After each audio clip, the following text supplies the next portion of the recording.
What's up, y'all? It's Carla, aka Sila the Poet. Happy snow day to everybody. I am home and I have things on my mind. So I just finished a clip about history.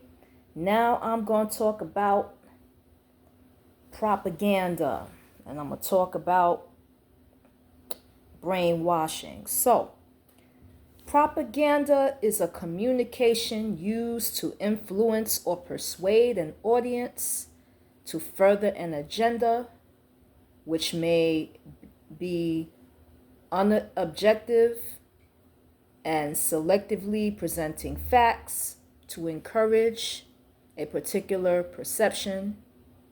And loaded language can be used to produce an emotional instead of rational response. Okay? What is brainwashing? Brainwashing is the process of pressuring someone into adopting a radically different set of beliefs by using systematic and forcible means. So, lately I've been thinking about all the technology we use and the power of social media, but I've also been thinking about other things that influence us as people. You know, we are influenced by authority figures, we are influenced by the media, we are influenced by the culture, we are influenced by our own experiences, we are influenced by, what's the word?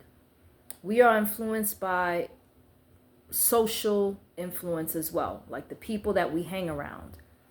There are many influences in our life.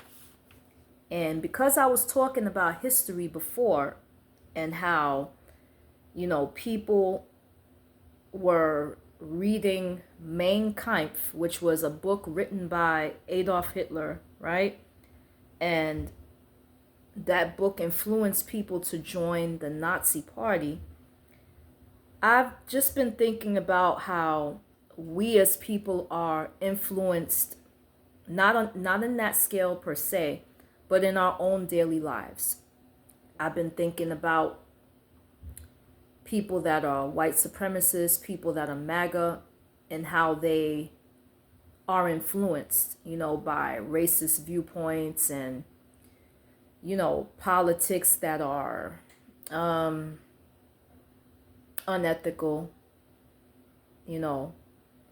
but also thinking about how we are influenced as people, on a regular basis.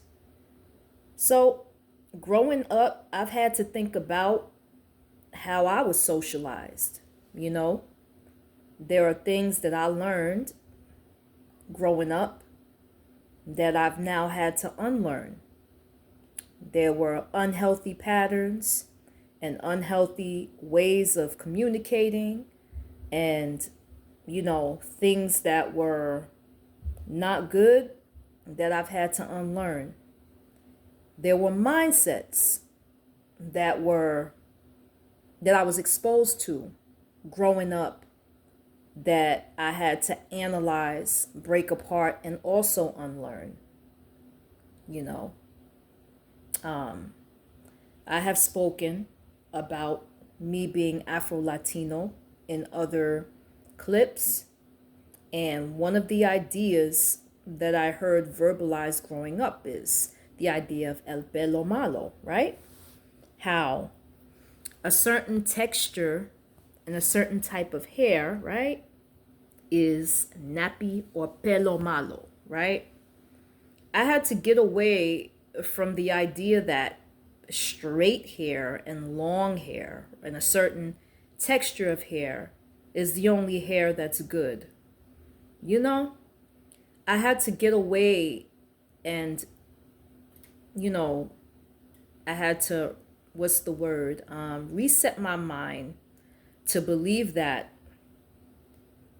all hair, because my creator God created me with this type of hair, I'm not gonna dare believe that my hair is bad because it's a different texture right?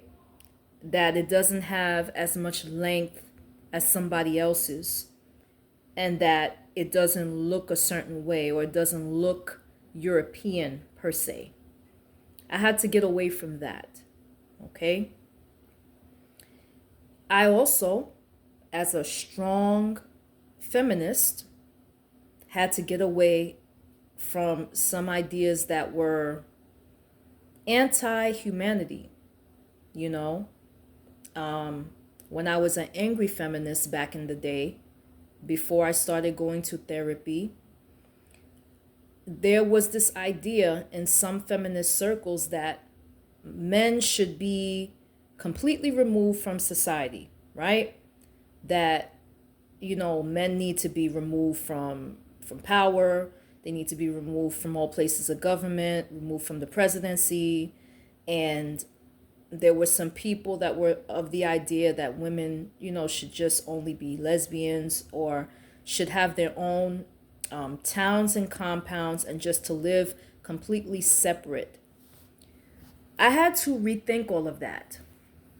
When I look at history and I look at how men and women unified back in the day to fight for civil rights, and when you look at how a healthy and grounded marriage, people are able to support each other, love each other, and to bring children into the world and to raise them properly, and that union is a good union, I had to rethink some of the ideas that were being given to me.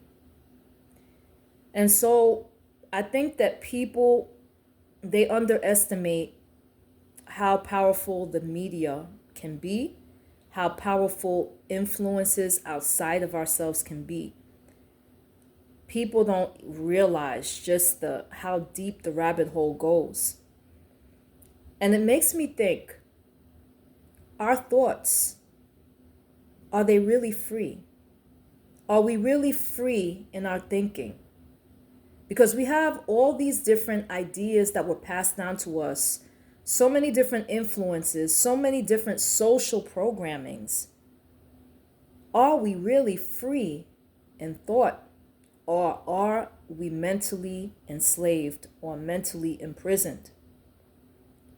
There are people, the media, has put certain love interests in the forefront, certain types of certain women in the forefront. In certain music videos, you have racially ambiguous women. You have women that are more European looking. You have, this idea that maybe people that are of biracial or mixed race or exotic looking, that they are the people to be put on a pedestal, right? The media, if they represent that and they're always putting that there, then where does that leave the other women who are beautiful? They're not going to be seen so much as, in that frame of mind or in that space. We really have to be careful, about the ideas and the things that influence us. When I was growing up, there was anti-black sentiment around me when it came to certain things. And, there was proud black, but then there was also anti-black, and I kind of had to filter out what was, good and what was bad. And I think that we as people, we have to also do that with our own minds. Are you attracted, black men and women, ask yourself, are you attracted to people naturally, or are you attracted to people because that's what the media socially programmed you to be attracted to? Are you attracted to somebody because that's who your parents want, or are you attracted to that person because it's who you really want, or are you just trying to please somebody else? There's so many things that we need to, learn how to think for ourselves. And that's all I'm going to say for now. Peace.